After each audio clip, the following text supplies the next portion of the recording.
तो ये तो खुद शर्म की बात है कि 25 साल से आप डील कर रहे हो मुल्क जो आईएमएफ के चुंगल से निकला नहीं है। ये इस वक्त जितने आईएमएफ के साथ मायदे आपने किए थे उसकी वजह से सारी सूरत खराब हो रही है। इसाफदार के दिफा में इतने बेचैन मत हो। तो मुझे वो संजीदगी नजर नहीं आ रही हुकूमत की तरफ से।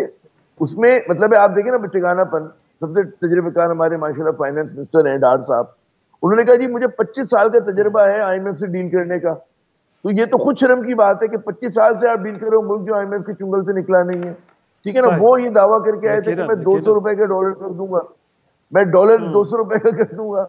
अच्छा वो ऐसा दावा था कि हमारे जो चीजें उस तरफ तो नहीं आ पाए। बिल्कुल पॉलिटिकल स्टेटमेंट ये तो उनका एक ख्वाहिश थी ना, ये उनकी एक ख्वाहिश थी और उनकी ये उनका एक ख्वाहिश थी। यहाँ के हालात देख के वो उसमें कामयाब नहीं हुए, इसमें कोई शक नहीं, लेकिन एक कोशिश तो जारी है। तो आईएमएफ तो आप भी, बल्कि खान साहब ने, मुझे वो खान साहब की स्टेटमेंट याद है, उन्होंने कहा था कि मैं आईएमएफ के पास, मुझे अफसोस है कि मैं लेट गया हूँ।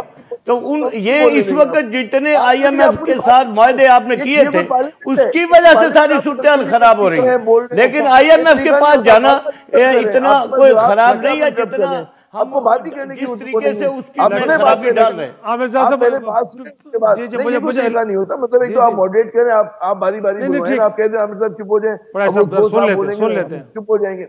अगर आप बात कर लें, आप बात करें, ये तो आप तो नहीं करेंगे। नहीं आप भाई हैं, आप बात करें, मुझे I have no objection. Please please please आप बेसिक मैनर्स ये होते हैं कि जो होस्ट है वो कीजिएगा, मैं ताकि अगले क्वेश्चन की तरफ मैं चुप हो जाऊंगा, फिर वो बुलवाएं जिससे मर्जी बुलवाना है। नहीं भाई मैं कह रहा हूं आप बोल रहे, मुझे कोई तरह बात करने की आदत डालें। इसाफदार के दिफा में इतने बेचैन मत हो कि आप उनकी हर गलत बात को, हर उसके तमाशे को आप कहें जी मैं उसको दिफा कर रहा हूँ। आज मुल्क में सेंटिमेंट इतना खराब हुआ है, लोग सरमायाकारी के लिए तैयार नहीं है।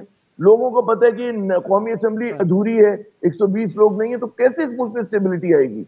इस मुल्क में स्टेबिलिटी लाने में मेरे ख्याल में जो सबसे बड़ी चीज माने है वो खुद हुकूमत है।